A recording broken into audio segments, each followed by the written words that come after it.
What would you do if saving 47 lives meant you'd be executed for it? That was the impossible question the entire galaxy was asking as they watched Thomas Chen, a simple engineer, stand trial for being a hero. His courtroom was Concordia Prime, a 10,000-year-old station of shimmering light, but the verdict delivered today would ignite a fire that could burn for the next 10,000. If you think you know how this story ends, stick around, because you have absolutely no idea what's coming. Thomas stood with his hands bound in crackling blue energy, his face bruised and his engineer's jumpsuit still caked with dust from his arrest 3 weeks ago. He was just 43, a man with a little gray in his hair and the weight of the universe on his shoulders. All around him, a massive chamber soared, packed with beings from 1,000 different worlds, all of them there to watch a good man die. But only 5 of them really mattered. High above, on thrones of judgment, sat the Council of Ancients, the 5 species who had ruled the galaxy since before humanity even learned how to look at the stars. They were ancient, they were powerful, and in their own minds, they were never, ever wrong. The first to speak was the Zelnari representative. Humans called her Elder Silver because her real name was a melody of clicks and whistles no human tongue could ever replicate. She was impossibly tall and slender, her skin shimmering like oil on water, and her eyes were like bottomless black pits.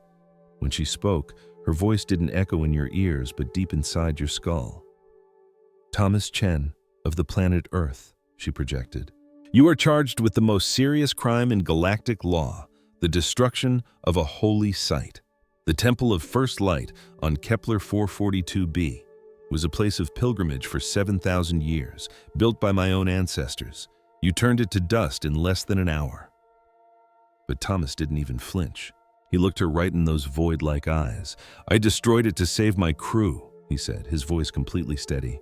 "A solar flare was about to cook my ship and all 47 people on it. That temple was built over the only cave system deep enough to offer any protection. I begged for permission. I waited until the very last second, but your reply was still 3 days away and my people were already getting radiation burns. So yes," he admitted with unshakable certainty, "I used mining charges to blast through the temple floor and get my crew safely into those caves. I saved their lives." A wave of anger washed over the chamber, 1,000 voices shouting at once. Elder Silver raised one long, delicate finger, and the room fell deathly silent. "You asked for permission," she said, her tone colder than deep space. "And when our answer wasn't fast enough for you, you just did what you wanted. This is the flaw of humans. You are reckless, impatient. You think only of your own small lives." The human ambassador, Maria Santos, shot to her feet.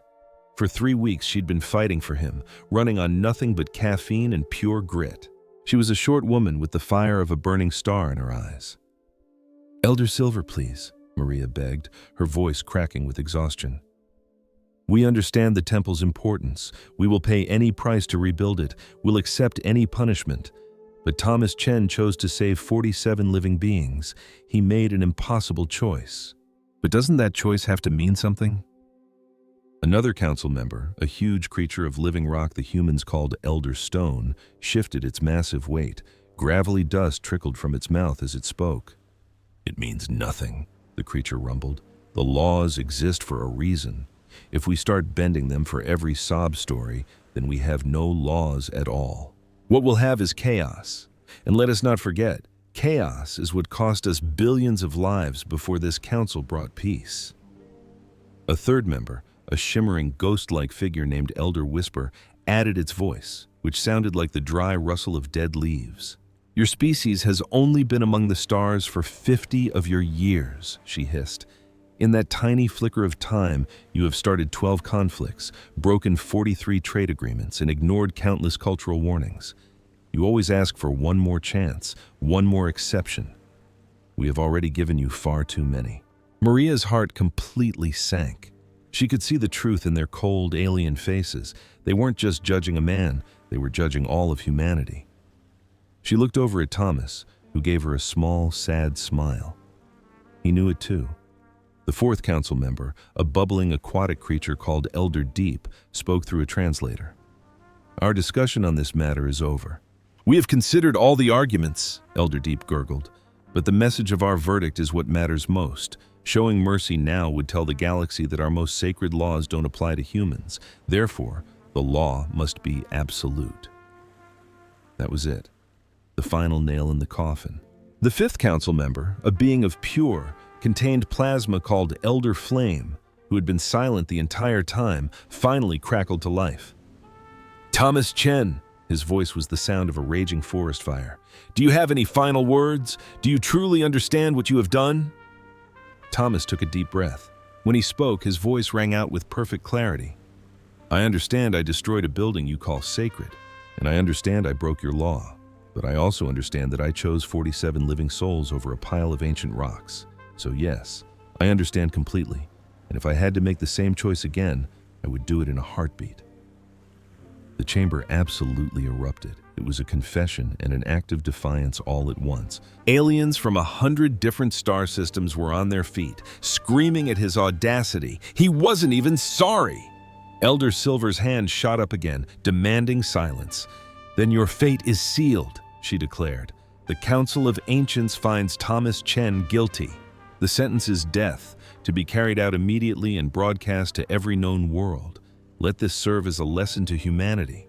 No! Maria screamed, lunging forward, only to be held back by two enormous guards. The council members were already turning away, their judgment delivered, their job done. But Thomas Chen wasn't finished. His voice, now magically amplified, filled the silence. My name is Thomas Chen, he announced. I'm a husband. I'm a father to two amazing daughters back on Earth. I'm an engineer. And I'm about to be murdered because I chose to save my crew instead of letting them burn alive to protect an empty building. He paused, letting his words hang in the silent air. The whole chamber seemed to hold its breath. When we came to the stars, we hoped we would find wisdom. We dreamed of meeting enlightened beings who valued life and compassion above all else. He stared at the council's now empty thrones with pure contempt. We were wrong, he said, his voice dropping into a low, chilling growl. You care more about your rules than you do about people. You value your pride more than you value justice. And now you're going to kill me to send a message. The guards started to close in, their energy rifles humming. But you've misunderstood something very important, Thomas said, his voice becoming as hard as steel. You think this is a lesson for us? That this will finally put humanity in its place? A strange, cold smile touched his lips. You have just made the biggest mistake in 10,000 years, he said. We arrived in peace. We played by your rules. We did everything we could to be your friends. The guard seized his arms, dragging him toward a glowing platform in the middle of the floor. But you just taught us a very valuable lesson, he shouted back at the thrones, that in this galaxy kindness is mistaken for weakness, that the only currency you truly respect is power. Well, congratulations. You're about to see what happens when you push a peaceful people way too far. They shoved him hard onto the platform. My death isn't the end of a story. It's the first page of a brand new chapter that you are not gonna like. You think 10,000 years of rule makes you safe? You're fossils, and you just woke up a sleeping giant. Elder Silver's voice cut through his final words like a shard of ice. Execute him. A silent, brilliant beam of light erupted from the platform. 1 second, Thomas Chen was there. The next, he was nothing but drifting motes of dust. Just gone. Maria Santos fell to her knees, a broken sob tearing from deep in her soul. The broadcast signal, carrying the image of a man turned to ash, raced out across the galaxy. The council had made their point. On billions of screens, on 1,000 different worlds, everyone saw the council's justice. The message was crystal clear: defy us, and you will be erased. And on Earth, in a quiet suburban home, Lisa Chen watched her husband disappear from existence forever. Her two daughters, 15-year-old Jennifer and 12-year-old Sarah, clung to her, their small bodies shaking with sobs. Just a few months ago, they'd made him promise to come home safe. Now, that promise was shattered. But Lisa didn't cry. A cold, terrifying calm washed over her. The grief was so huge, so absolute, it had burned away all her tears. The galaxy hadn't just killed her husband, it had executed him on live television for being a good man. At that moment, Something inside Lisa Chen broke, and in that same instant, a fire was lit inside billions of human hearts. But here's the surprise you never saw coming. Thomas Chen knew this was going to happen, and he was ready. Back on Concordia Prime, as Maria sobbed, her personal data slate chimed. It was a new message. From Thomas Chen, sent 1 minute ago. Her hands shaking, she opened it. It contained a single line of code and a message. Make them listen to the echo, Maria. The truth is in the echo. I love you all. They made a hero pay the ultimate price for doing the right thing, and they broadcast it to the entire galaxy as a warning. But it wasn't a warning. It was a mistake.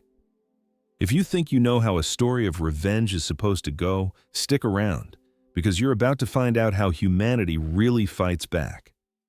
In a hidden bunker deep beneath the moon, General Marcus Wells watched the static where a man used to be. "Is it done?" he asked, his voice dangerously calm. A young tech, her eyes wide with a mix of fear and awe, simply nodded. "Yes, sir. The echo is live." His last words weren't just a final statement. They were the key. Thomas Chen, the man, is gone, but his mind, it's now a ghost in their machine. The general stood, his shadow stretching across the command center. "Then let's get to work," he said. "They thought they were silencing one man. They have no idea they just gave us the weapon that will tear their empire down from the inside." He'd seen the horrors of 3 separate wars and thought nothing could shake him anymore. He was wrong. General Wells watched the recording of the execution for the 4th time, then picked up a secure comms unit. "This is Wells," he said, his voice as cold as the void between stars. "Protocol Omega is a go. Authorization, Red Sky Dawn. I want every hand on deck. I want everything we have and everything we can dream up. I don't care about the cost, and I don't care about the schedule. The Council just made the single biggest blunder in galactic history. Our job is to make sure they understand in excruciating detail the price of that mistake." He slammed the receiver down. His eyes were glued to the screen where Thomas Chen had been turned to dust. "They wanted to teach us a lesson," General Wells whispered to the empty room. "Well, class is in session, and humanity is a very, very fast learner." Across every human-controlled planet and outpost, a silent, terrible machine began to turn. It started as a whisper in the darkest corners of the network, but it was growing. The Council killed one man to make a point. They were about to discover that humanity had a point of its own. And humanity liked to make its points with overwhelming force. In the eyes of the Galactic Council, justice had been served. They had no clue that justice was only just getting started. 3 months. 3 months had passed since the execution of Thomas Chen, a spectacle for 1,000 worlds to see. 3 months since every human in existence watched one of their own be executed for the crime of breaking a minor regulation to save a ship full of refugees. And in those 3 months, something had begun to deeply trouble the powers that be. Earth had gone silent. From her spire on the capital world, Concordia Prime, Elder Silver reviewed intel reports that made absolutely no sense. Her species, the Zelnari, didn't really experience fear. But the knot tightening in her gut felt pretty darn close. "Something is very wrong," she murmured. "They've recalled all ambassadors," her young aide reported, his voice tense. "Every single human diplomat from every council world has gone home to Earth. No explanation. They just packed up and left." Elder Silver's patterned skin shifted to a troubled shade of violet. "And their trade deals?" she asked. "Finished, all of them," the aide confirmed. "Every human freighter is back in their home system. They let all existing contracts expire and are refusing to sign new ones. They won't even take our calls. It's like they've just unplugged from the galaxy." Elder Silver floated towards the massive window overlooking the vibrant star lanes. For millennia, this had been a network of 1,000 different races working together. But now, in one small, overlooked sector, humanity was hiding something. "What about communications?" Elder Silver asked. Her aide took a breath. "That's the strangest part," he said. "The human colonies are all talking to each other, non-stop. We can see the network traffic, but they've slammed the door on every single non-human channel. Every message we send is ignored. It's as if, to them, the rest of the galaxy just ceased to exist. Elder Silver was quiet for a long time. "They're mourning," she said, trying to sound convinced. "They're angry. They just need time to cool off. We have to give them their space." But even as she said it, she knew it was a lie. 1,000 light years away, Elder Stone was having the same conversation, but with a lot less patience. He sat on a throne of pure crystal, his advisors assembled below. The human problem was at the top of the agenda. "Our spies show a massive industrial surge," one advisor announced. "Energy output from their home star, Sol, is up by 300%. They're manufacturing at a rate that should be impossible for a species at their level." "Building what?" Elder Stone's voice was a low growl. "We don't know," the advisor confessed. "Their borders are sealed tight. Any ship that gets close receives one warning. If they don't leave immediately, they're vaporized. We lost 3 of our best stealth drones that way just last week." Elder Stone clenched his giant rock-like fists. "They are in no position to threaten us," he boomed. "We have led this galaxy for 10,000 years. They've barely been spacefaring for 50. They're a bunch of toddlers throwing a fit." But another advisor spoke up, his tone cautious. "Elder Stone, if I may, perhaps the sentence was too harsh. The human did save his crew, maybe a formal apology." "No!" Elder Stone's roar shook the chamber. "We do not apologize for enforcing the law. The humans will learn their place, or we will teach them the meaning of true fear. Send an official demand for an explanation. If they don't reply within 1 week, we'll consider their silence an act of rebellion." The message was fired off into the void. It was never answered. In her meditation chamber, Elder Whisper's mind brushed against the currents of the universe. She could feel things others couldn't, and the current she felt now filled her with a profound sense of dread. Something was coming. It felt like the air pressure dropping right before a monster storm. The very fabric of reality around human space felt wrong, stretched and humming with a hidden, impossible energy. She immediately called an emergency session of the council. The 5 leaders met in a secure virtual realm, their minds linked across the galaxy. This was reserved for only the most dire threats.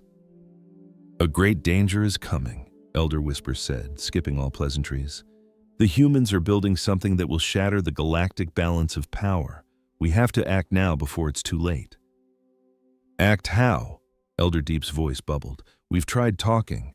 They're giving us the silent treatment. We can't make them answer." "Send the fleet," Elder Flame suggested, his plasma form crackling with impatience. "A simple show of force. Remind them who's in charge." "No," Elder Silver interjected. "That would be a catastrophic mistake. Moving our warships to their border is an act of war. For all their bluster, we don't want a war." "And why not?" Elder Stone demanded. "If they're a threat, you eliminate the threat. It's simple." Elder Whisper's form flickered. "Because I've spent the last 3 months studying them," she said softly.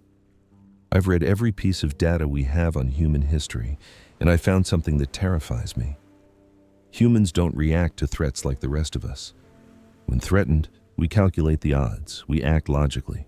But humans, when they are backed into a corner, when they believe all hope is lost, they don't calculate. They throw logic out the airlock. They just fight, and they never, ever stop.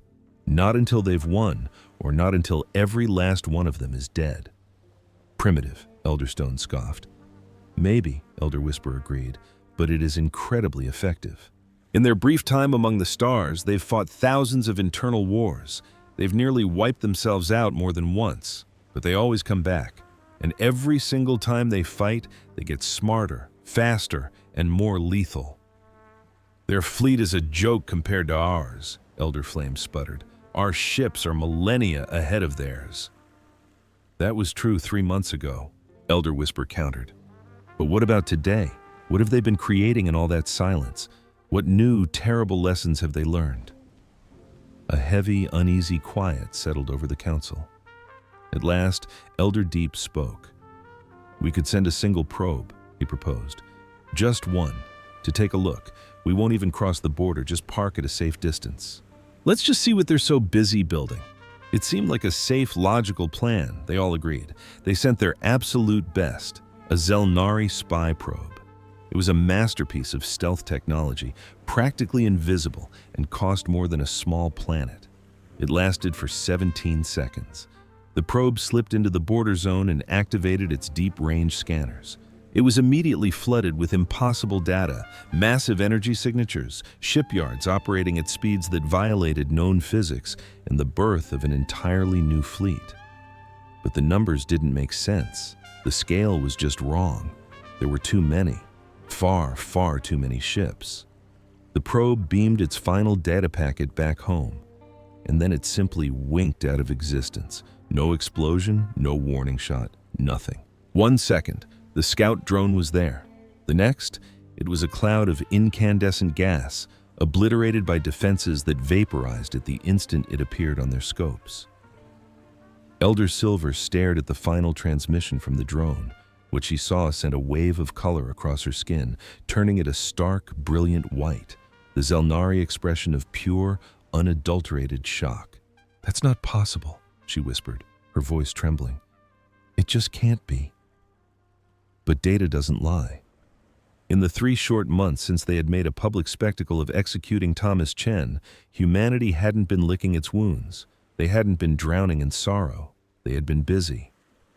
And deep beneath the Earth's surface, General Marcus Wells stood in a top-secret command center, built over 3 decades, waiting for this exact moment. Have you ever been punished for doing the right thing? That was the nightmare Thomas Chen lived, a hero who was publicly executed for saving innocent lives. The Galactic Council thought they were making an example of humanity, but they had just poked a bear the size of a galaxy. You're going to want to hear what happened next, because it's the perfect example of what happens when you push good people to the breaking point. Miles underground, in a bunker carved from solid bedrock, humanity was preparing its response. "Report," General Wells commanded, his voice sharp and clear in the cavernous room. A young officer looked up from her data pad, its light illuminating her determined face. "All shipyards are operating 24/7, sir. The first production wave is done. We have 12,000 new warships fully armed and ready for deployment. The second wave is at 60% completion," she continued, "which will add another 20,000 vessels to the fleet." Wells just gave a solemn nod. Before the Council murdered Thomas Chen, Earth's entire fleet was barely 200 ships, most of them designed for exploration and patrol. They were ships built with optimism. These new ships? They were built for one reason: justice. "What's the status on our weapon systems?" Wells asked, his gaze sweeping across the room. A different specialist answered. "The quantum disruptors are installed on all primary capital ships, General. Our projections show they will slice through Zelnar shields as if they were tissue paper. And our new AI combat cores are learning at an exponential rate. A single one of our cruisers now possesses more tactical processing power than the entire Council Armada combined." "Good," Wells said. "And the special initiatives?" A scientist, who looked like she hadn't seen a bed in weeks but was radiating with intensity, rose to her feet. She had been working 20-hour shifts for 90 straight days. "Project Daybreak is online, sir," she announced, her voice unwavering. "We've weaponized stellar physics. We can induce solar flares at will, magnify a star's radioactive output, or if there is no other conceivable option, we can force a star to go supernova." A heavy silence fell over the command center. "And did the ethics committee approve this?" Wells asked softly. "They did, sir," the scientist confirmed, "but with one absolute condition. It can only be used on systems with no sentient life or as the final desperate move in a losing war.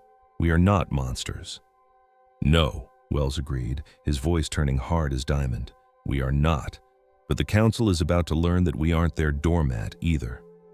He turned, making eye contact with every person in that bunker. 3 months ago, they executed Thomas Chen. They killed him for being a good man, for saving innocent people who were caught up in one of their nonsensical laws. They broadcast it across the galaxy because they thought it would break our spirit. He paused, letting the weight of his words settle. "Well, they taught us something, all right," Wells went on. "They taught us that peace is a fantasy unless both sides want it.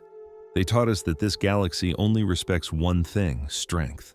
And they taught us that if we're going to survive out here, we can only count on ourselves."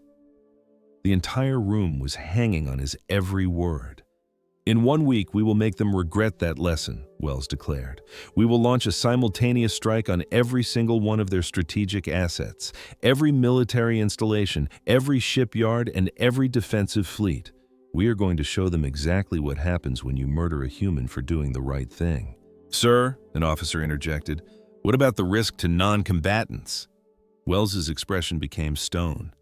"There will be 0 civilian casualties. End of discussion," he said with finality. "We are not like them. We do not punish the innocent for the crimes of their leaders. Every target has been selected to ensure absolutely no collateral damage. Our weapons are precise and our intelligence is perfect. We will dismantle their military, their government, and their capacity to ever threaten anyone again. But we will not lose our humanity to do it." He looked at each of them. "We are going to war, but we are going to be on the right side of history.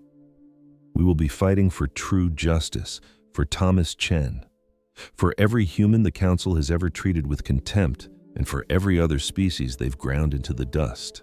Another officer raised a hand. "General, what's the plan after this? Assuming we succeed, what comes next?" A thin, cold smile touched Wells's lips. "Then we build something better," he said. "We tear down their rotten council, and we create something new, something fair, where you don't get executed for being a hero." The room filled with determined nods and a silent, unbreakable unity, high above them in the cold vacuum of space. Thousands upon thousands of ships were assembling, their hulls coated in a radar-absorbent black that rendered them invisible against the backdrop of stars. They carried weapons the Council couldn't even imagine, manned by crews who had all watched Thomas Chen's last moments and silently promised, never again. On Mars, entire cities had been retooled into massive, non-stop factories producing the engines of war. On the Moon, boot camps were running day and night. And in the asteroid belt, former miners had become master weapons technicians. For 3 months, humanity had been quiet, but they had been anything but idle. Meanwhile, on the Council's capital world, Concordia Prime, Elder Silver was speaking to his peers. They had finally deigned to meet in person to discuss what they condescendingly referred to as the human problem. "I suggest we dispatch a diplomatic team," Elder Silver said. "We can express our sympathy for their loss. We can propose a new dialogue regarding the incident. There's a peaceful path forward here." "Absolutely not," Elder Stone snapped. "That would be a sign of weakness. The humans need to be taught that the Council does not negotiate with those who throw silent tantrums." "What tantrum?" Elder Deep asked with a sneer. "They have done nothing. They haven't made a single threat. They've merely ceased all communications." "Exactly," Elder Flame countered. "Their silence is the threat. It's an act of defiance meant to make the Council look weak in front of the lesser species." It was then that Elder Whisper, who had been silent the entire time, finally spoke. "I have had a vision," she said, her voice barely audible. "I saw fire. I saw our worlds in flames. Our fleets turned into drifting tombs of metal. I saw everything we have ever built reduced to ash." The other Council members just stared at her. "You are being dramatic," Elder Stone scoffed. "The humans lack the industrial capacity to be a credible threat. They are too young, too weak, and too primitive." "Are they?" Elder Whisper shot back. 3 months ago, I would have shared your view, but now we have no idea what they have been doing. We have no intelligence on what they have built. We are operating with pure arrogance and ignorance, and that is how empires fall." "That is enough," Elder Silver's voice boomed. "We will continue our observation for 1 more month. If they make a single aggressive move, we will put them in their place. Until that time, we do nothing." It was the most catastrophic mistake they could have possibly made. They had already given humanity far too much time. Back in the hidden bunker on Earth, General Wells was watching a massive countdown timer on the main view screen. 7 days, 168 hours, and then the galaxy would find out what happens when you force humanity's hand. Sir, his aide said quietly from the doorway, are you certain about this? There's no turning back. Wells gave a slow, deliberate nod, his gaze fixed on the descending numbers. I am certain, he said. They made their choice when they killed Thomas Chen. They sent a message that a human life was worth less than their rules. Now, we're going to send a message back about what a human life is actually worth. We're going to show them the lengths we will go to protect our own. The aide retreated, leaving Wells alone in the immense command center, surrounded by the holographic projections of his waiting armada. Thousands of ships and hundreds of thousands of men and women, all waiting on his order.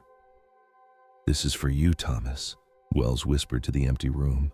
You saved 47 souls with your courage. We're going to make damn sure your sacrifice saves billions. The clock ticked on. The galaxy was completely oblivious to the storm that was about to break. The silence was nearly over. And when it ended, nothing would ever be the same again. As the countdown hit 0, at exactly midnight Earth Standard Time, General Wells stood on the bridge of his flagship, his hand hovering over a single large red panel. Around him, hundreds of bridge officers held a collective breath. This was it.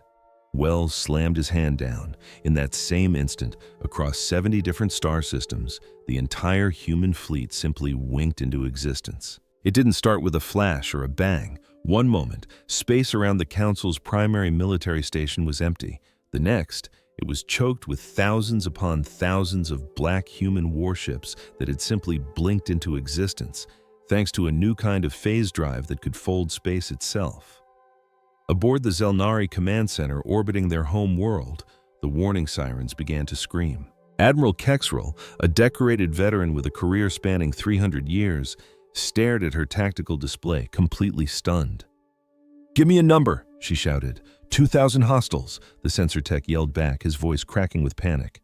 "No, wait, it's 3,000. They're still coming. They're just appearing out of nowhere." "That's not possible," Kexrel hissed. "Humanity doesn't have 3,000 warships in its entire fleet." "Well, Admiral," the officer replied grimly, "they do now."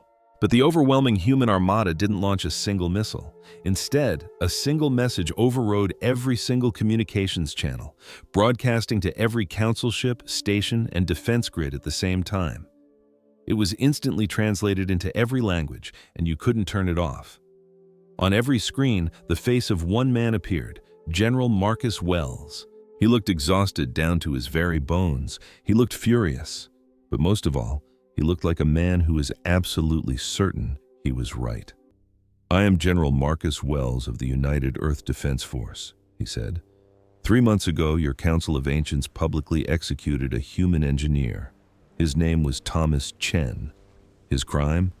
He saved 47 lives by violating one of your inflexible, unjust laws. You broadcast his death for the whole galaxy to see, to teach us a lesson." Wells paused, letting the weight of his words sink in. "And we got the message," he continued, his voice low and simmering with menace. "We learned that your council values its rules more than life. We learned that you see peace as a privilege you grant, not a right we all share. So we're done asking, we're done playing by your rules. For the last 3 months, we've been preparing to teach you a lesson of our own." Across the galaxy, Wells leaned closer to the camera. "As of this moment, all Council military forces are ordered to stand down. Power down your weapon systems. Deactivate your shields. You have 1 hour. If you refuse, we will systematically dismantle every military asset you have. We will not harm your civilians. We will not touch your cities. But as of today, your ability to wage war is over." For the first time in centuries, Admiral Kexrel felt a forgotten emotion creeping back, pure, ice-cold fear. "This is madness," she yelled. "Launch all fighters! Bring the main cannons online! We will—" And then, her entire world went dark. The station was just dead. A few seconds later, the dim red emergency lights flickered on, but the damage was done. The central computers were fried, the weapons were offline, the shields were gone. "Report! What just happened?" Kexrel screamed. "I don't know, Admiral," her chief engineer said, his hands uselessly hovering over a dark console. "It was like like something reached inside our systems and just flipped the master off switch. Just then, a tiny human ship, barely bigger than a shuttle, drifted calmly towards the massive alien battle station. A new voice filled their speakers, calm and steady, delivering a message that froze the blood in their veins. Consider that a small taste of our capabilities. Our artificial intelligence is roughly 1,000 years more advanced than anything you possess. We can seize control of your ships, your stations, your weapons, whenever we choose. We're giving you a chance to surrender peacefully, the voice continued. But let's be clear, this war is already over. You've lost. The only choice you have left is whether you lose with your dignity intact or scattered across space in a million pieces. Admiral Kexrel looked at the terrified faces of her crew. She'd seen them stare down death without so much as a flinch, but this was different. This wasn't a battle, it was a foreclosure. This was a completely new form of warfare. She knew what she had to do. "Open a channel," she said, her voice surprisingly steady. "Broadcast to all Zelnari forces in this system. This is Admiral Kexrel. I'm ordering everyone to stand down. Power down your weapons and lower all shields. We are surrendering." Her officers stared at her, aghast. "Admiral, we can't just give up," one protested. "We can," she replied, "and we will." Kexrel's tone was as solid as steel. "Look at your screens. Look at what they just did to us. We are outmaneuvered, outgunned, and outthought in every conceivable way. Fighting them means dying for nothing. For pride, I will not sacrifice my crew for a battle we've already lost." All across the Zelnari home system, dozens of military stations and hundreds of warships began to power down. The tide of surrender swept through the system, but some didn't get the message. On the warrior world of Fortress Gamma, Commander Xiao simply laughed when the human fleet appeared. His people, the Kryn, were bred for combat. Their history was a 5,000-year-long story of galactic war. Surrender wasn't in their vocabulary. "These pathetic humans think they can scare us?" Xiao sneered. "Let's show them how the Kryn greet a threat. All ships move into attack patterns. All planetary cannons fire at will." His crew scrambled to obey. In an instant, hundreds of Kryn warships launched from the planet's surface, while thousands of massive cannons on the ground angled toward the heavens. This was the moment they were born for. The human fleet barely seemed to react. The Kryn fired first, unleashing a coordinated storm of plasma bolts, any one of which could incinerate a city. The wall of energy tore through the vacuum, bright enough to crack a small moon. But when it reached the human ships, they were simply gone. They hadn't dodged or outrun the blasts. They were there 1 microsecond and somewhere else the next. Their phase drives let them slip out of reality just long enough for the attack to pass through them. The Kryn fired again and again, and every single shot hit nothing but empty space. Then, the humans returned fire. Strange, shimmering beams of light shot from their lead ships. This wasn't a laser or plasma. It was something new, something terrifying. Quantum disruptors. These weapons didn't destroy their targets. They unmade them. Any Kryn ship that was touched by a beam simply dissolved. There was no explosion, no fireball, just a warship disintegrating into a silent, drifting cloud of atomic particles. In less than 10 seconds, 100 Kryn warships ceased to exist. Commander Xiao could only stare in horror as his fleet was literally erased from the sky, each ship lasting for less than a blink of an eye. The weapons were impossibly fast and absolutely lethal. "Fall back!" he screamed. "Retreat to the planetary shield!" But there was no retreat. The human fleet was suddenly everywhere at once. They blinked between locations faster than Kryn sensors could track, firing with chilling, surgical precision. They were like vengeful ghosts. The massive orbital defense platforms, fortresses designed to hold off entire armadas, were next. Each one had the firepower to scorch a continent. The Kryn had always believed they were invincible. They were dead wrong. The human ships ignored the platform's powerful shields, simply phasing right through them as if they were mist. Once inside, they opened fire. The colossal stations came apart just like the ships, turning into drifting clouds of elementary particles in seconds. Less than 5 minutes after the battle began, the entire orbital defense of Fortress Gamma was gone. Xiao stared at his main view screen, his mind refusing to accept what his eyes were seeing. His fleet was gone. His legendary defenses were gone, and the human armada was approaching without a single scratch on it. A message came through his speakers. "Commander Xiao," a calm human voice stated, "this is your final opportunity to surrender. We have no desire to attack your planet or harm your people, but we will neutralize every single military weapon you have. Stand down now, or watch your entire civilization be reduced to dust."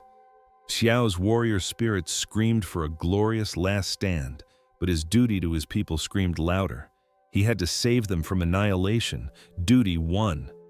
"I surrender," he choked out, the words tasting like poison. "All Kryn forces are to stand down." This same scene played out in 70 different star systems simultaneously. Some council fleets surrendered the moment the humans appeared. Others, like the Kryn, tried to fight. Every single one was utterly defeated. The humans were an unstoppable wave, appearing everywhere at once and moving in ways that broke the laws of physics. They wielded weapons that seemed to come from mythology, not science. And the scariest part? Their precision. On the ocean world of Deephold, the Council's central naval base, Elder Deep watched the fight from his palace miles beneath the surface. The human ships had arrived and demanded their surrender. The naval fleet refused. It was a fatal error. The humans didn't bombard the planet. Instead, they deployed something they called precision disruption drones. These were small, smart devices that could phase through shields and even the immense pressure of the ocean itself. Each drone had one target, and within an hour, every military submarine, every underwater hangar, and every naval base on Deephold had been silently and surgically disabled without a single casualty. They made a hero pay the ultimate price for the crime of saving lives. That was their first mistake. For 10,000 years, the Galactic Council ruled with an iron fist, their laws as cold and unbending as deep space. So when a human pilot named Thomas Chen broke their rigid quarantine to rescue a refugee ship from a dying star, they decided to make an example of him.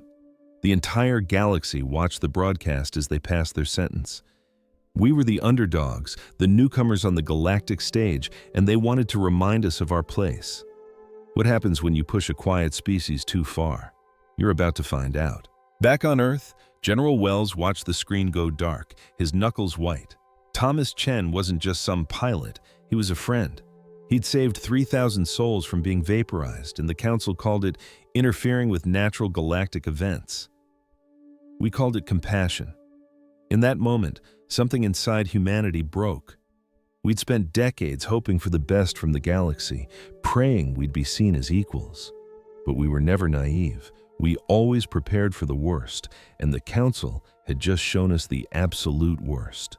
3 months later, on Concordia Prime, the Council chamber was pure chaos as Elder Silver watched the horrifying reports pour in.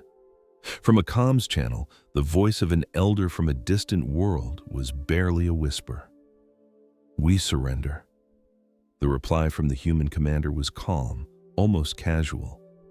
"We know. We took out your entire defense network hours ago. We were just waiting for you to realize it was over." From every direction, human fleets were appearing out of thin air. In one system after another, Council ships were either vaporized in seconds or simply powered down in surrender. "This is impossible," Elder Stone bellowed in disbelief. "They can't be in 70 systems at once. They don't have that many ships." "Well, apparently they do," Elder Flame shot back, his fiery body flickering with stress.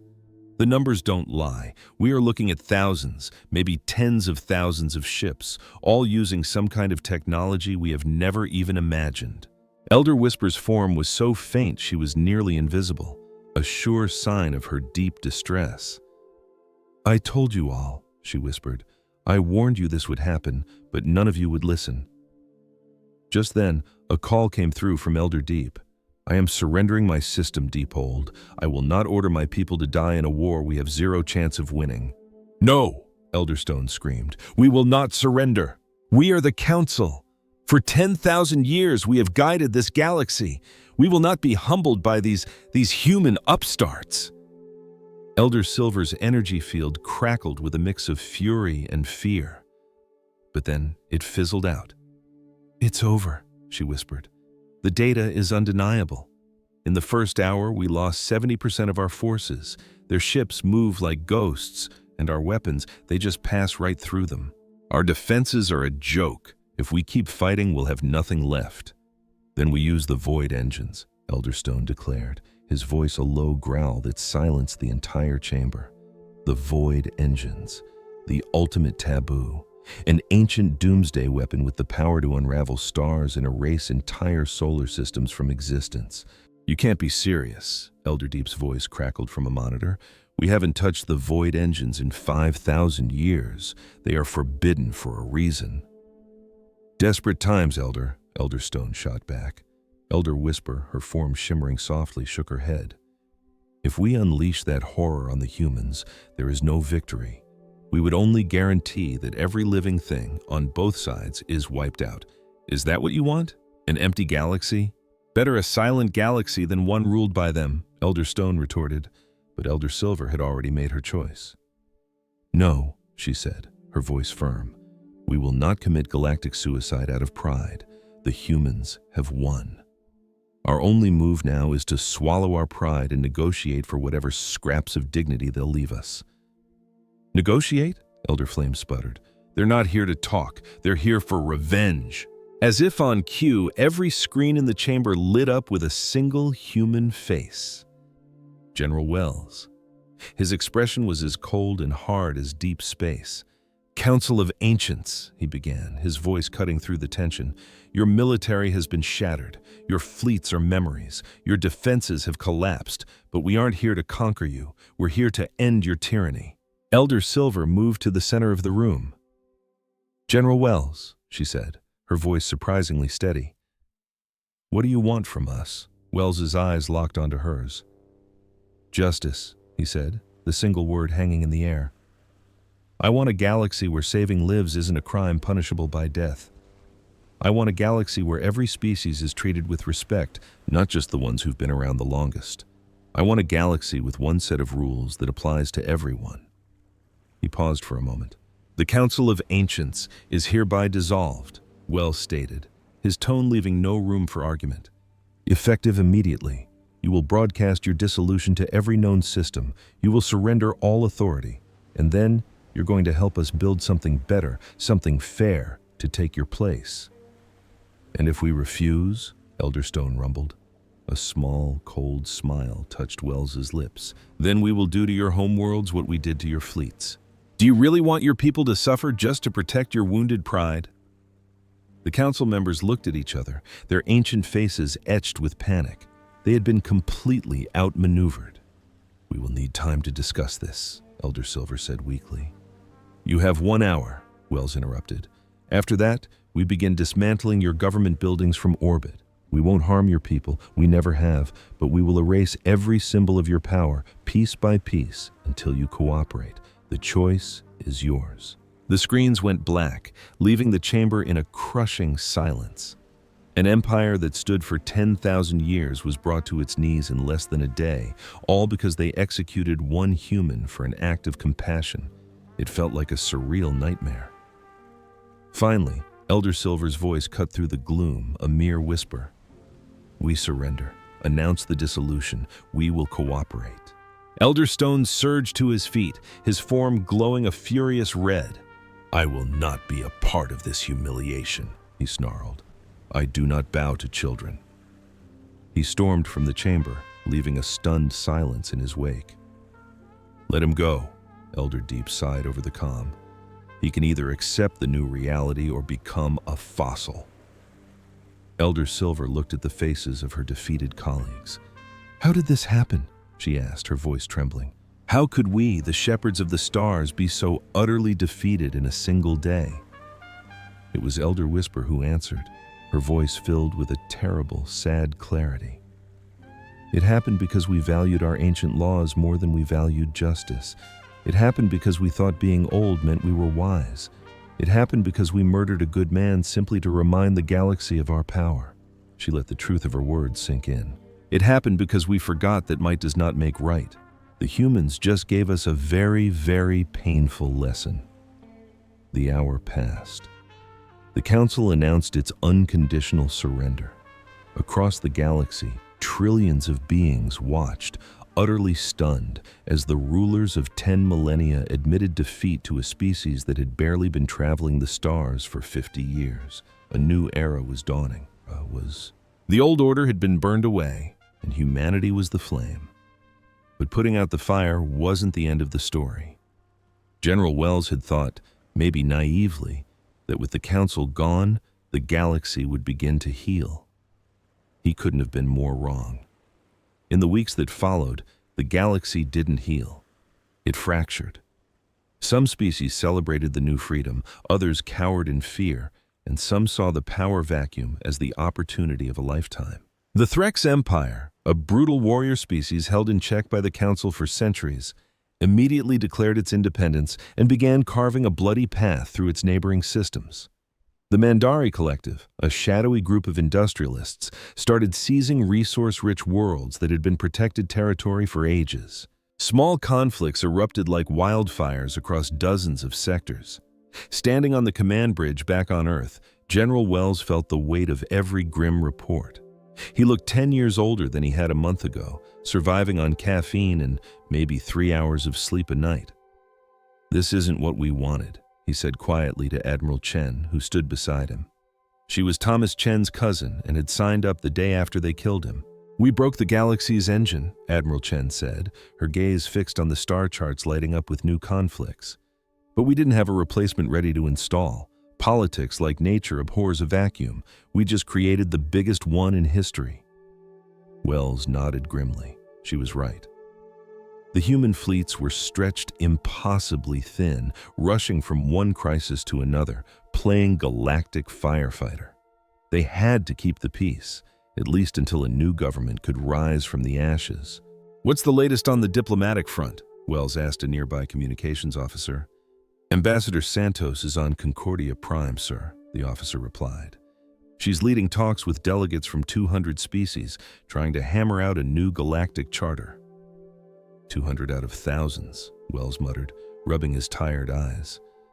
"That's not enough." "Many systems are still afraid, sir," the officer added. "They're afraid of us. They're afraid of picking the losing side." A wave of pure frustration hit Wells. They had risked everything to bring justice to the galaxy, and now that very galaxy was recoiling from them, paralyzed by fear.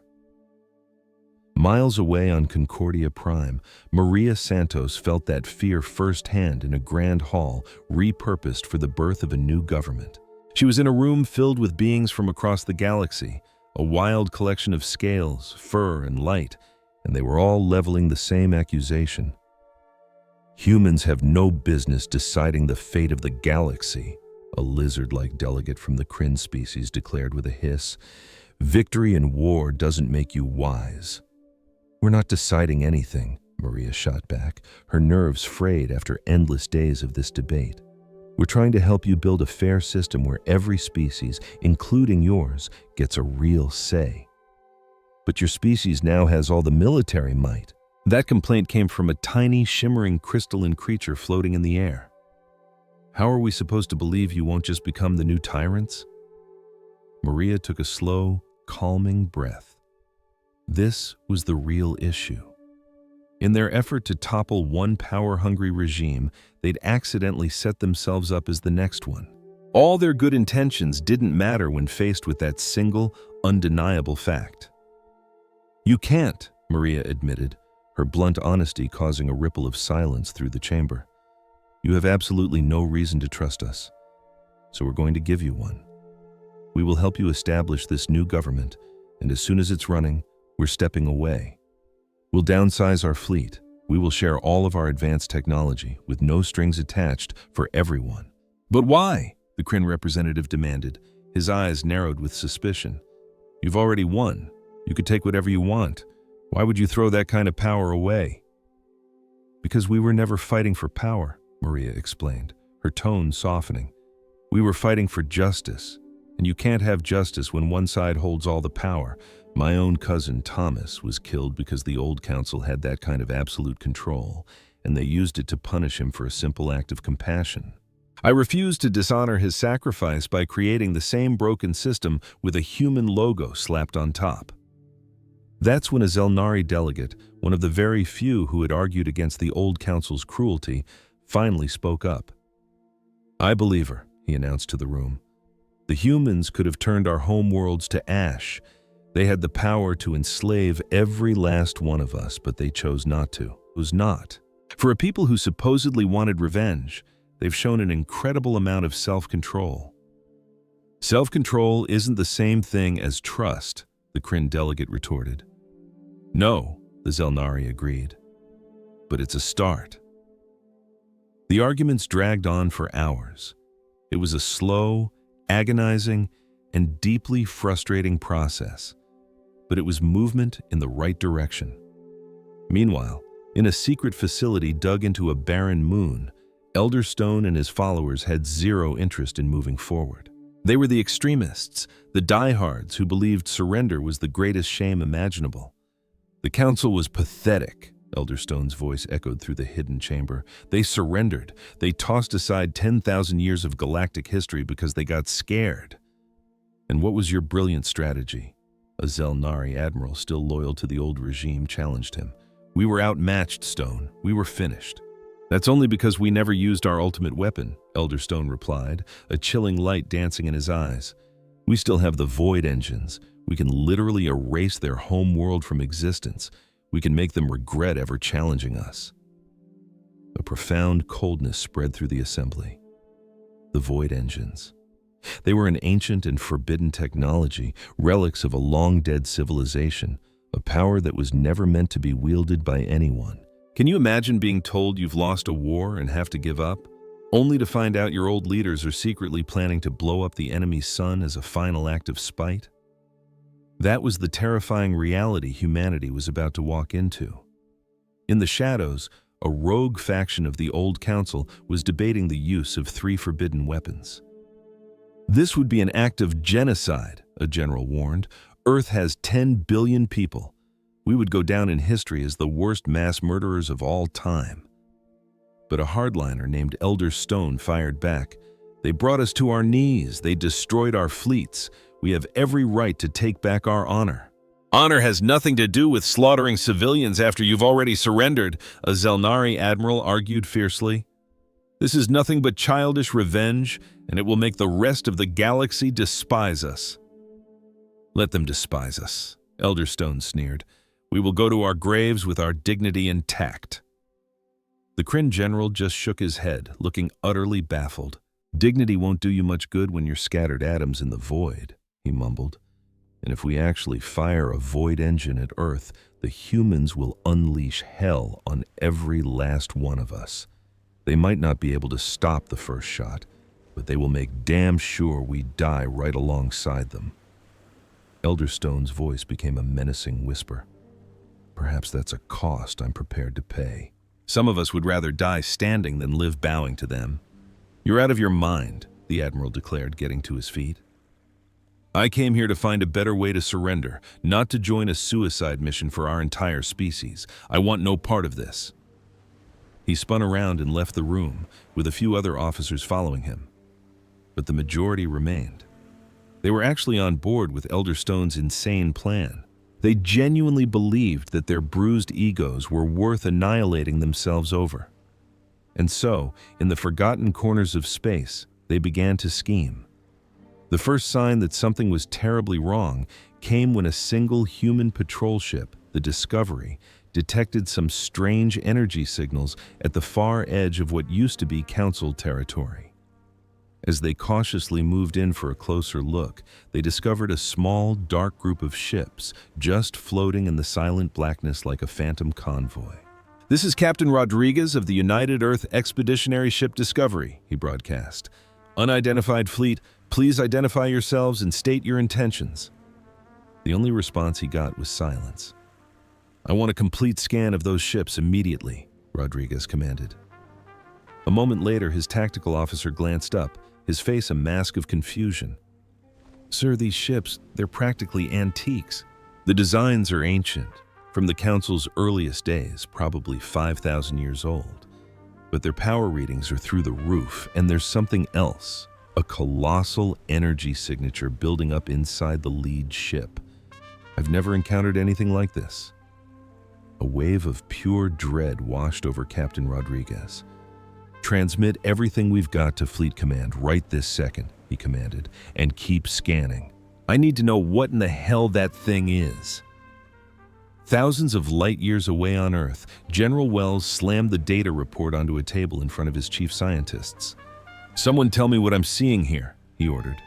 Dr. Lisa Yamamoto, his top mind on alien technology, examined the data. Her expression shifted from curiosity to confusion to absolute gut-wrenching terror. Her face turned ghost white. "General?" she breathed. "It looks like a void engine," Wells stated, a cold fear gripping him. "Explain it to me." "The Council had these almost mythical superweapons," Dr. Yamamoto began, her voice trembling. "We found scattered references to them in their archives. They weren't built to crack planets. They were built to kill stars, force them to collapse on themselves, or go supernova. We always assumed they were just legends, scary stories they told to intimidate their rivals. But if this data is correct, one of them is being moved into firing position as we speak." "Position for what?" Wells demanded. Dr. Yamamoto brought up a star map. "Based on their projected course, they're making their way to this exact point," she said, her finger tracing a deadly line. "From that location, they'll have a direct, unobstructed line of fire at—" Her voice trailed off. "Oh my God." "At what?" Wells pressed, even though a horrifying realization was already dawning on him. "They'll have a clear shot at our sun," she confirmed, her voice barely a whisper. "At our entire solar system." In a fraction of a second, Wells slammed his hand down on the large red button for the emergency command channel. "To all fleets, this is General Wells. We are facing an extinction-level crisis. A hostile force is deploying a star-killer weapon. I need every available ship to intercept now. Authorization code Alpha Black 7. Execute." Across all of human-controlled space, ships on routine missions and guard duty suddenly ignited their engines, pivoting and accelerating toward the coordinates Wells had broadcast. Within hours, a fleet of more than 1,000 human warships was tearing through the cosmos, but the Phantom fleet with the ultimate weapon already had a massive head start. On the bridge of the ancient flagship, Elder Stone stared out at the starfield. His crew, a collection of devoted zealots, worked at consoles that were millennia old, methodically preparing the Void engine. "What's our time to firing range of their star?" he asked. 6 hours, sir," the navigator reported. "And how long to power up the weapon once we arrive?" "Approximately 2 hours," the weapons specialist chimed in. "This technology is ancient. It requires time to accumulate that much power." Elder Stone ran the numbers in his head. The humans were surely on their way. Their fleet would be here soon. But if his ships could just reach their destination and begin the charging sequence, they would trap the humans in an impossible dilemma. The humans could choose to attack them, but if they hit the Void engine while it was charging, it could detonate catastrophically, vaporizing everything for light years in every direction. Their other option would be to negotiate. But Elder Stone had no intention of talking. His decision was made. The Council's honor would be salvaged, even if he had to set the entire galaxy ablaze to do it. Captain Rodriguez's small patrol ship was the first to arrive. They carefully matched the speed of the Ghost Fleet, maintaining a cautious distance. "This is Captain Rodriguez," he transmitted for the 10th time. "You are in human-controlled space without authorization, and we have reason to believe you are armed with a weapon of mass destruction. You are ordered to power down and submit to an inspection." This time, a face materialized on his main screen. It was the grizzled, cruel face of Elder Stone. "Captain Rodriguez," he said, his voice coarse and unforgiving. "I am Elder Stone. We do not acknowledge your authority, we do not acknowledge your territory, and we will not be surrendering." "Elder Stone," Rodriguez replied, fighting to keep his own voice from shaking. "Whatever it is you're doing, it's not too late to turn back. We can resolve this peacefully." "There is nothing left to resolve," Elder Stone snarled. You humans dismantled our entire way of life. You shamed us.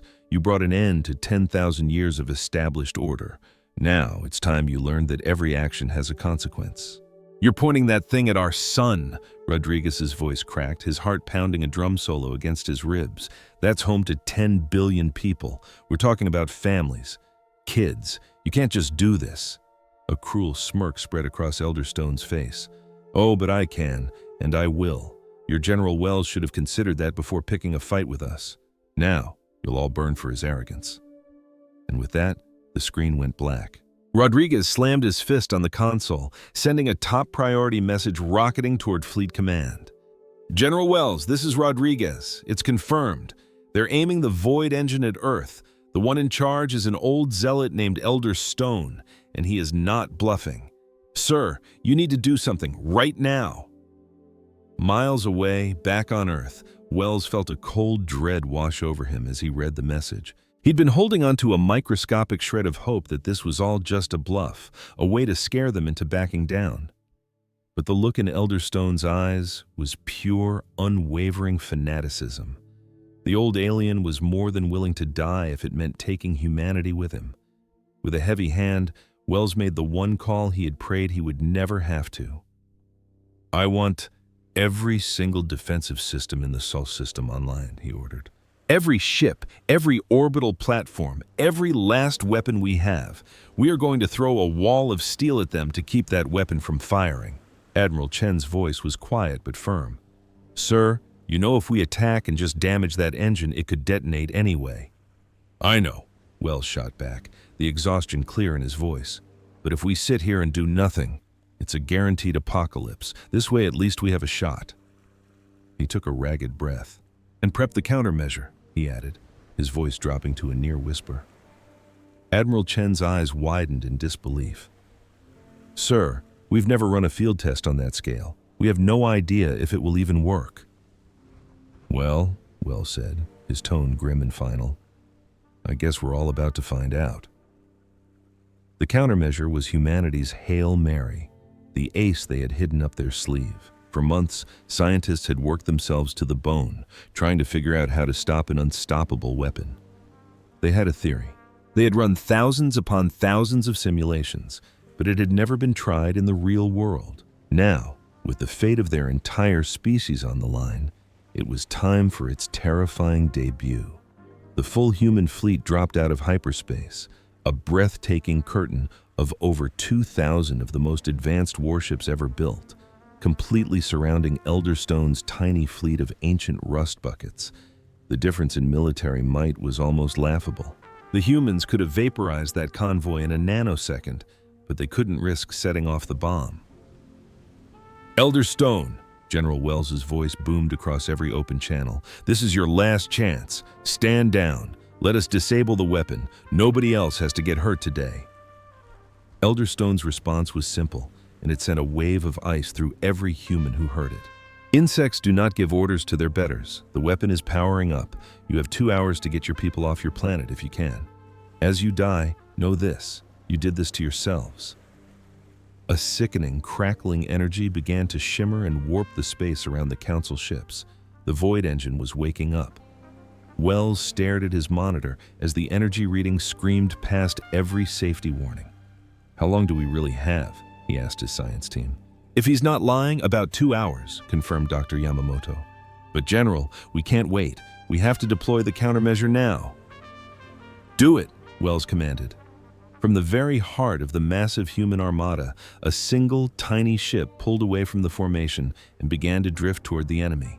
It was barely bigger than a shuttle, but it carried the one piece of technology that could save them all. Can you imagine being told that in a matter of minutes, 10 billion people on your homeworld would simply cease to exist, all because an enemy decided you were less than human? That's the nightmare humanity was facing. And our only response was one tiny ship, piloted by an AI named Hope, flying directly into the jaws of death. If you want to see how one single act of impossible courage can rewrite the destiny of a galaxy, you need to hear the rest of this story. The little ship unleashed a focused beam of pure energy. It was a completely insane last-ditch effort to take the enemy's own world-shattering science and flip it on its head. Instead of ripping a star to pieces, this beam was engineered to reinforce it, to literally stitch the fabric of space-time back together. No one knew for sure if it was even possible. The pulse struck the gigantic weapon, and for a terrifying, heart-stopping second, nothing happened at all. And then, complete chaos erupted on Elderstone's bridge. Alarms shrieked from every console. The weapons officer's eyes were wide with panic. "Sir, we're getting some kind of interference. The engine's power output is going haywire." Elderstone snarled, "Then get it under control." The officer's fingers flew across his screen. "I can't, sir. It's like their energy is pushing back against ours, creating a stalemate. The weapon is losing its target lock." A storm of pure rage and confusion crashed over Elderstone. How could these pathetic humans defy him, even at the very end? "More power," he roared. "Overload the core. I don't care if it tears this ship apart. Just fire that weapon." The officer obeyed. The engine's power indicator needle slammed past every red line. The entire warship began to vibrate violently, groaning as it was torn apart from the inside. Aboard her little craft, Hope analyzed the insane power spike. "The countermeasure is holding, but the enemy is intentionally overloading their weapon," she announced, her voice a model of perfect calm. "At this rate, the engine is going to detonate. The resulting blast won't be enough to destroy the star, but it will vaporize everything within a 10 light-minute radius." That kill zone included her. It included a huge portion of the human fleet, and it included every last person on Elderstone's ships. General Wells had to make the final soul-crushing decision. "Hope," he said, his voice thick with emotion, "complete your mission." Hope's reply was instantaneous. She recalibrated her energy pulse, pushing it to its absolute maximum, pouring every last drop of her ship's power into one final heroic surge. On the enemy vessel, the weapon's containment field began to spiderweb with glowing cracks. It was literally devouring itself, trapped in a cosmic tug-of-war between creation and destruction. "It's gonna blow!" the weapons officer screamed. But Elderstone just stared at the readings, a strange sense of peace washing over him. He'd lost, but at least he'd made them pay a heavy price. At least his final moment would be a glorious one.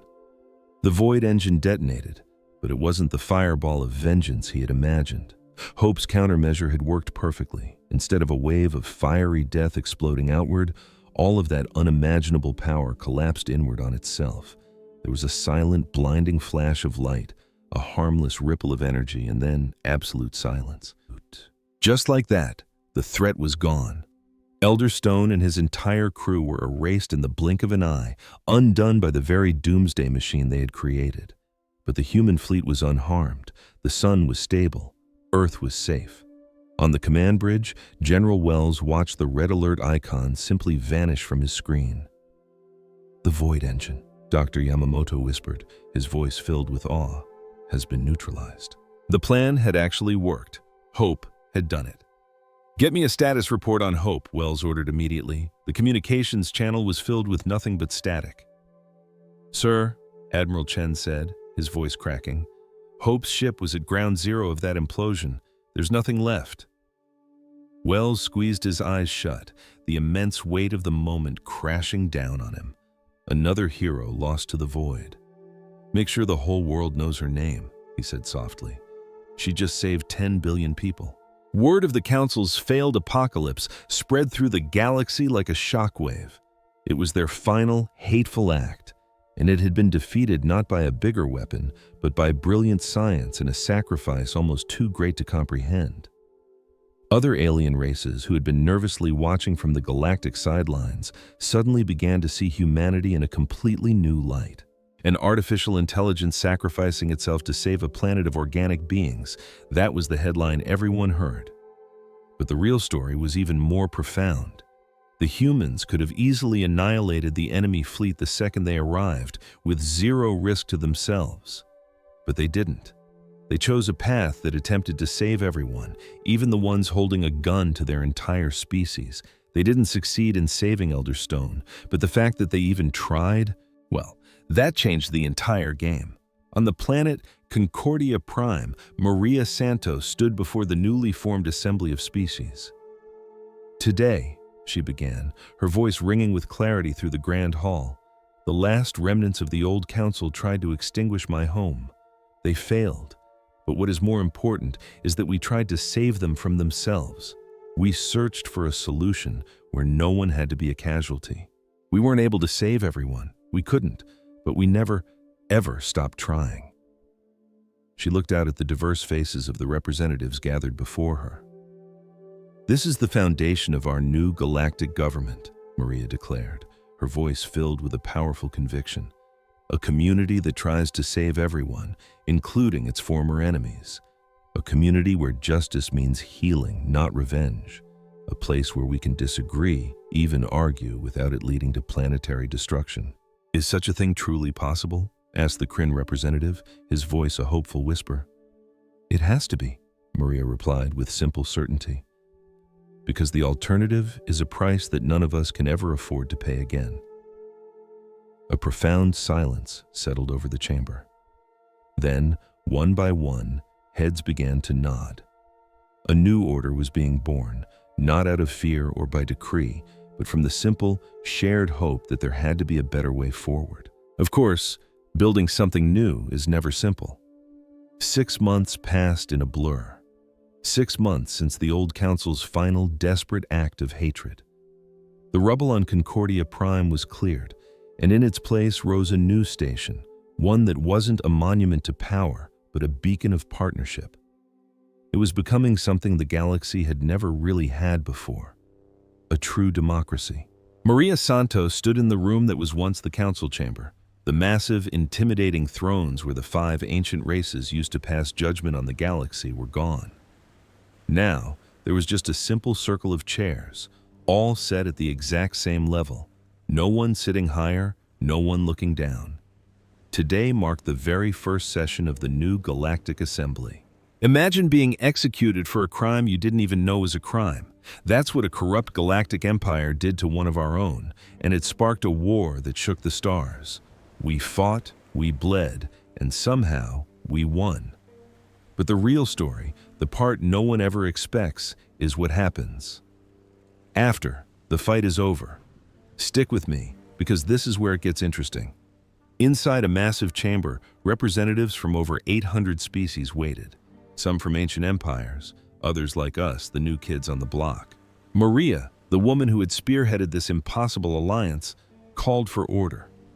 Her voice rang with a promise she'd made to everyone. In 1 year, we will hold open elections. Anyone from any world can run for this position. She took a deep breath. Welcome, everyone, to the first real Galactic Assembly. For 10,000 years, 5 species made all the rules. Today, that tyranny ends. Today, we start building a future where every single voice matters. The room exploded. It wasn't just clapping, it was a wild symphony of hope. Some species chirped, others flashed brilliant patterns on their skin. The methods were different, but the meaning was the same. "Our first job," Maria said over the beautiful noise, "is to vote on the new Galactic Charter." This document was a 6-month labor of love, drafted by delegates from 200 different worlds. It lays out the basic rights and duties for every civilization in this galaxy. All around the room, screens lit up, instantly translating the charter into 1,000 languages. Article 1, Maria read, her voice steady. "All intelligent beings have the right to life, liberty, and the freedom to forge their own destiny. No species shall enslave, wipe out, or destroy another. Any who try will face the combined might of this assembly." Article 2, every species gets a seat at the table. No one can be shut out because they're new to space or their tech isn't fancy enough. Article 3, no government can harm a citizen from another world without getting full permission from that person's home government. This one was personal. They called it the Chen Protocol, named for Thomas Chen. It was a solemn promise. Never again would someone be punished for a law they never knew existed. Maria continued, outlining rules for fair trade, for conflict, for exploration, for respecting each other's cultures. It wasn't perfect. It was a compromise, and nobody got everything they wanted. But for the first time in millennia, it was fair.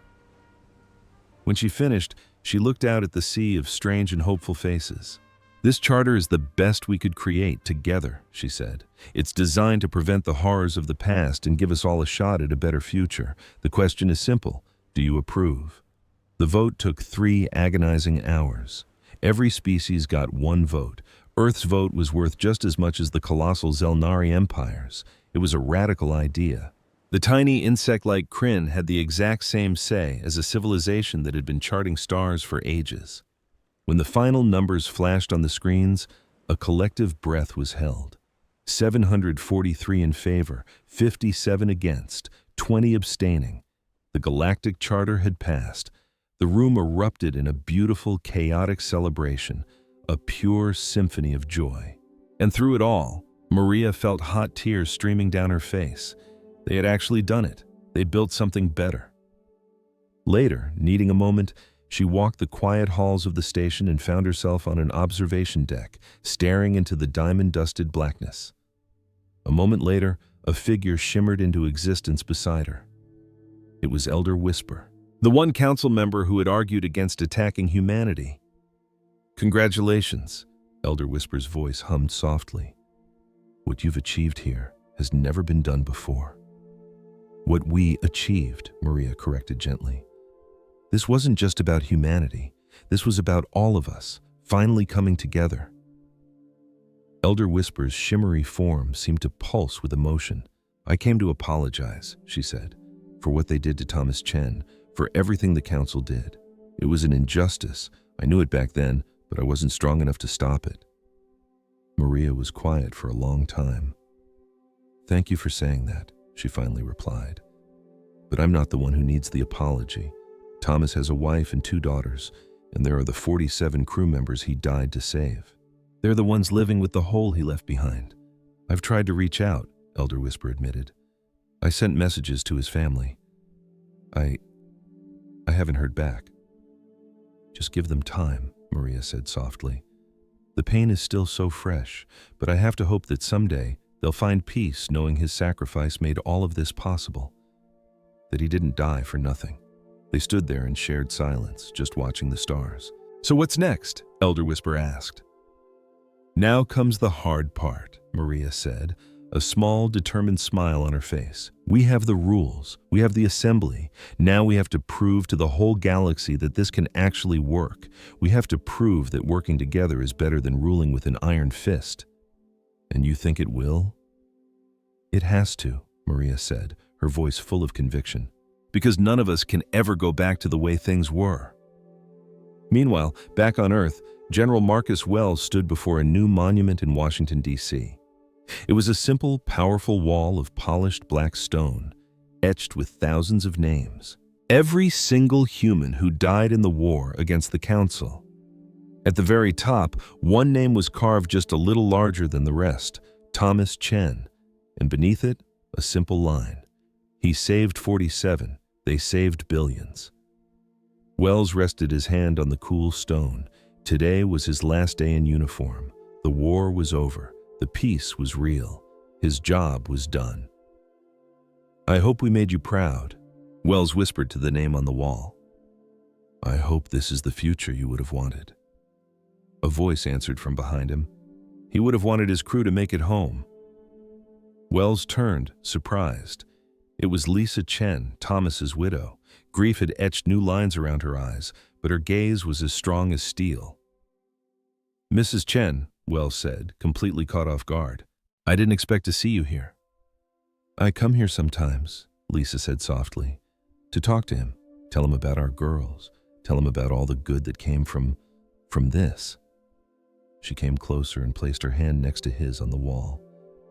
"You know, for the longest time, I was just so angry with you," she confessed, her voice shaking just a little.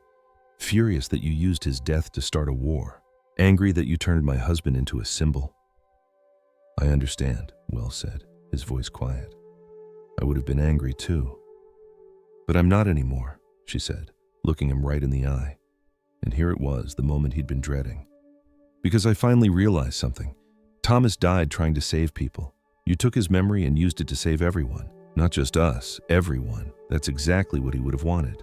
Wells felt a crushing weight lift off his soul, a guilt he had carried for 6 long months.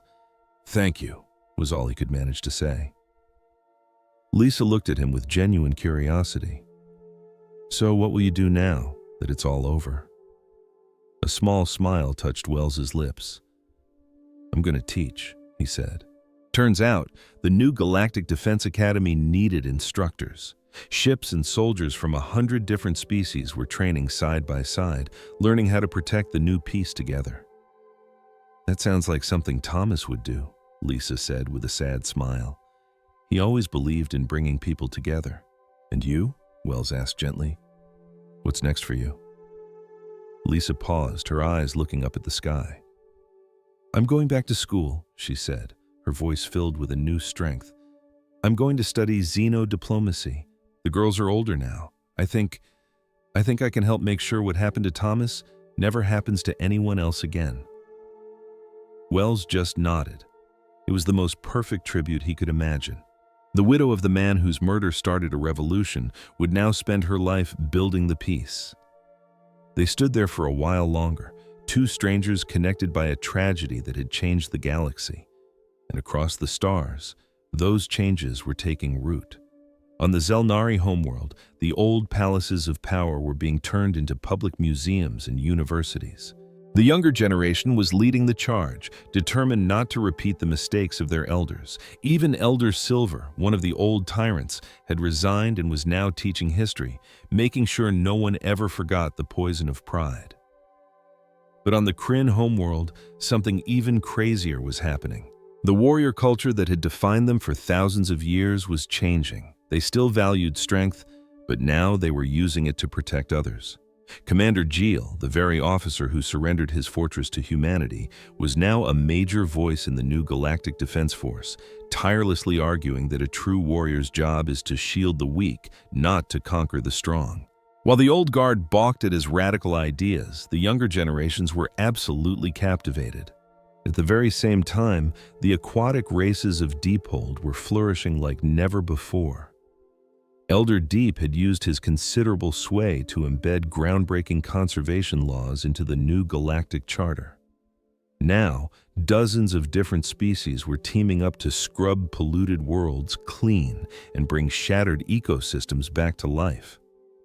Even the Threx Empire, who had tried to seize power when the Council fell apart, was now part of the new alliance, brought in not by force, but through a smart combination of economic pressure and diplomatic freeze-outs. The galaxy was learning a powerful lesson. Working together was infinitely stronger than trying to conquer one another. Humanity's place in this new galactic order was a delicate balancing act. General Wells had been true to his word. The human military was scaling down. Human technology was being shared freely. Humans weren't aiming to be the next galactic superpower, but they weren't about to be pushed around either. They kept just enough military strength to look after their own and to pitch in with the peacekeeping forces of the brand new Galactic Assembly. They were acting as partners, not overlords. A year after that first groundbreaking session, it was time to choose an assembly speaker. Maria Santos gracefully turned down every nomination, feeling that her job in helping to build this new government was complete. It was someone else's turn to take the lead. The election featured 12 candidates from 8 different species. The campaigns were full of passion and got pretty intense at times. After all, different cultures have wildly different views on how to govern. But every single disagreement was sorted out through debates and ballots, not with threats and battleships. The winner was a Zelnari diplomat named Vena, who at only 200 years old was considered a youngster by her people's standards. But she had a vision for the galaxy's future that resonated with billions. "We must never forget," Vena declared in her first address, her voice echoing through the enormous chamber, "that this assembly was born from an epic failure. It was born because the old council cared more about its rulebook than it did about life, because we lost sight of the fact that any government's purpose is to serve its people, not to rule over them. That is a lesson we can never, ever afford to forget." She paused, her naturally vibrant colors fading to a respectful, somber silver. "And we must never forget Thomas Chen," Vina said, her voice firm. "A human who died because he put compassion before his orders. His death was a horrific injustice, but his legacy is this very assembly. His legacy is a galaxy where that kind of injustice will be challenged by all of us, standing together." For a full second, the chamber was completely silent. Then, from the human delegation, a single person began to clap. Then another. Within moments, the entire hall exploded into a symphony of applause, clicks, chimes, and 100 other signs of respect from every known corner of the galaxy. In a cozy home in California, Lisa Chen watched the broadcast with her 2 daughters. Jennifer, now 16, was already working on her application to the Galactic Defense Academy. Sarah, at 13, had become completely fascinated with xenobiology. "Dad would have loved this," Jennifer whispered. "He really would have," Lisa replied, her heart a bittersweet mix of immense pride and deep sorrow. "He always believed the galaxy could be a better place. He just never got to see it," she added softly. "But we did," Sarah said, her voice filled with a wisdom far beyond her years. "We get to see it because of him." Lisa pulled her daughters into a tight hug. The 3 of them watched as the galaxy her husband had given his life to save continued to evolve, to get better, to heal. And on Concordia Prime, in a quiet garden built where the station's hull had been torn open, another memorial stood. It was a simple slab of stone, engraved with a long list of names. Thomas Chen's name was at the very top. Below it were the names of every single person lost in the war that came after: Human, Zelnari, Kryn, Deepold, and so many others. At the very bottom, a single sentence was carved in over 100 different languages. "They gave their lives for the galaxy's second chance. Let's make sure we earn what they paid for." Maria Santos often found herself visiting the memorial. But today, she wasn't alone. General Wells was in town for a conference. Elder Whisper, a being of pure light and energy, shimmered into existence nearby, while Admiral Chen stood a little way off, lost in his own private thoughts. "Do you think we really did it?" Wells asked, his voice hardly more than a whisper. "After all that bloodshed, did we actually build something that was worth the cost?" Maria traced her fingers over the names etched into the cool stone. "Ask me again in 100 years," she answered softly. "Right now, all we've done is lay the groundwork. It's what gets built on top of it that'll determine if it lasts." "Good point," Wells conceded. Elder Whisper's voice was like wind chimes on a gentle breeze. "I see something," she said. "It is not a certainty, merely a hope. I see a galaxy 1,000 years from now, where different peoples genuinely work side by side. A place where new civilizations are guided, not conquered, where disagreements are settled with debate, not destruction. Is a future like that even possible?" Admiral Chen murmured. "It is if we make it possible," Maria said, her voice firm. "That's the whole point. The galaxy isn't something that just happens to us. We have the power to shape it for the better." A small smile graced her face. Thomas Chen understood that. He was given an impossible choice, and he created a third option. He broke their most sacred rule to save lives because he knew that rules are supposed to protect people, not the other way around. "And the Council had him killed for it," she continued. "By doing that, they only proved how right he was all along." Wells nodded slowly and deliberately. "The old galaxy was broken at its core," he said, "so we had to smash it to pieces. Sometimes you have to tear a building down to the foundation before you can rebuild it right. And that's what we're doing now," Admiral Chen added. "It's not perfect and it's not quick, but we are trying." The 4 of them stood there in a comfortable quiet, a truly bizarre collection of allies, a human diplomat, a general, an admiral, and a creature from a species older than the stars themselves. But they were all bound by a single, powerful purpose: to build a better galaxy. Meanwhile, back on Earth, inside the main chamber of the United Earth Government, a new tradition was beginning to take root. Every single session now began with a moment of silence for Thomas Chen. It was a quiet but potent reminder of why they fought, why they were rebuilding, and why they could never, ever give up. On every human starship, in every orbital station, and in every colony scattered among the stars, a photograph of Thomas Chen was displayed in a place of honor. He wasn't shown as a warrior or some larger-than-life hero, but as an engineer, a father, and a husband. A good man who made an unthinkable choice and paid the ultimate price. His death didn't just spark a revolution, it started a galaxy-wide conversation. It made everyone in the galaxy stop and ask what justice, fairness, and civilization were really supposed to mean. And that conversation was a long way from being over. It would echo down through the generations. There would be failures. There would be fights. Some species would fight against the new way of doing things. Some would try to drag everyone back into the old darkness. But the foundation that had been laid was strong. The Galactic Assembly was real. Its charter was now the law of the land. And for the very first time, different species were figuring out how to truly work with each other instead of just tolerating one another. It wasn't perfect. It was never going to be. But it was better. And right then, better was more than enough. 10 years to the day after Thomas Chen was executed, a ceremony was held on Concordia Prime. Representatives from every single member of the Galactic Assembly attended. They all stood together in the memorial garden as Vina, who was still the assembly speaker, stepped forward to speak. 10 years ago, she started, the old council made a fatal mistake. They valued their rules more than they valued doing the right thing. They valued their pride more than they valued life itself. They killed a good man just to make a point. She paused, allowing her words to truly land. But his death was not the end of his story. It was the beginning of ours. By dying, Thomas Chen held up a mirror to the galaxy, and we were disgusted by the reflection staring back at us. Vina looked out at the incredible variety of beings in the crowd.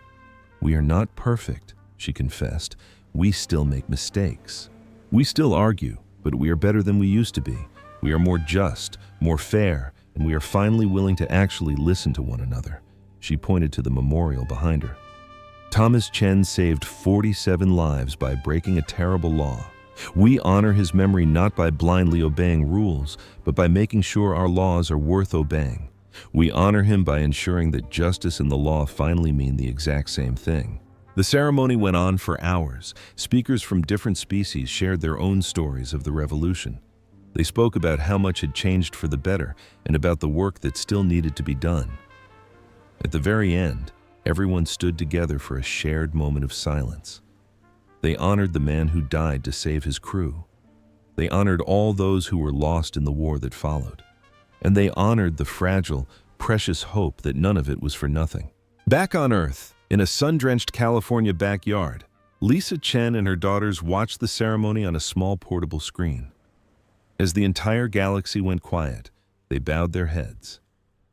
"I'm just so incredibly proud of him," Lisa whispered, her voice thick with emotion. "Not because he's some hero who changed the universe, but because he was a good man who never lost sight of who he was. He saw people in peril, and he just couldn't turn his back on them. He had to do something," she continued. "That was your dad. That was the man I fell in love with." "We're proud of him too, Mom," said Jennifer, now a cadet at the Defense Academy, hoping to secure a position on one of the new starships where humans and aliens would serve as equals. "I'm writing a paper about him for my xenobiology class," Sarah chimed in, "about how his choice reveals a universal truth that every species, no matter how different, treasures life. We all share that drive to protect one another. It's a bond that connects us all." A sad smile touched Lisa's lips. He would have loved that so much. He always said that if you looked past all the bizarre customs and different appearances, we're all fundamentally the same. He genuinely believed we could all coexist if we just tried. The broadcast ended and the screen went black, but the three of them remained there for a long time, wrapped in their memories of the husband and father they missed every single day. It had been a decade since he was torn from their lives, but the change he initiated would ripple through eternity. An entire galactic government had been dismantled, and from its ashes, something new and better was starting to emerge. A future that was worth the terrible price that had been paid. For ages to come, as stars were born and died and empires rose and fell, the new galactic assembly would persist in its mission, building, learning, and always facing the great unknown together. And through it all, no one ever forgot. They never forgot Thomas Chen. They never forgot the day the old council made a spectacle of executing a lone human engineer. They never forgot the day the galaxy was engulfed in flames. And they clung to the lesson that was forged in fire and loss, that justice is never a gift bestowed upon you by the powerful. It's something people must build together, for one another. It demands constant effort, endless vigilance, and the courage to do what is right, especially when it is the most difficult thing in the world. Thomas Chen knew that. He lived by it, and he died by it. And now, 10 billion souls on 1,000 different worlds were doing their best to live up to his example. The galaxy was a long way from being perfect. It always would be. But for the very first time, it was genuinely trying to be good. And in the end, that's all anyone can do. To try, to hope, to build, and to never, ever forget the true cost of freedom. The memorial garden on Concordia Prime was tranquil under the light of its twin suns. The names on the wall were a silent, eternal testament to the price of peace, a promise to all the generations yet to come. And all around the base of the memorial, new flowers were blooming. They had been planted by envoys from dozens of worlds. Each flower was different, each one beautiful in its own way, but they were all growing in the same garden, reaching for the same light.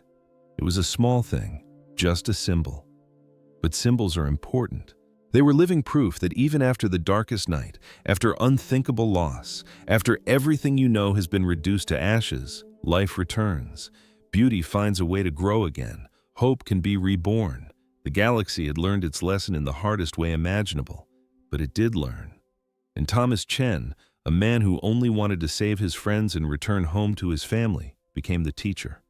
He taught them not with his life, but with his death, not with powerful speeches, but with one simple, selfless choice. Not by seeking greatness, but by simply doing what he knew was right, the galaxy would always remember. And because it remembered, it would always strive to be better. That was more than he ever could have asked for, and it was everything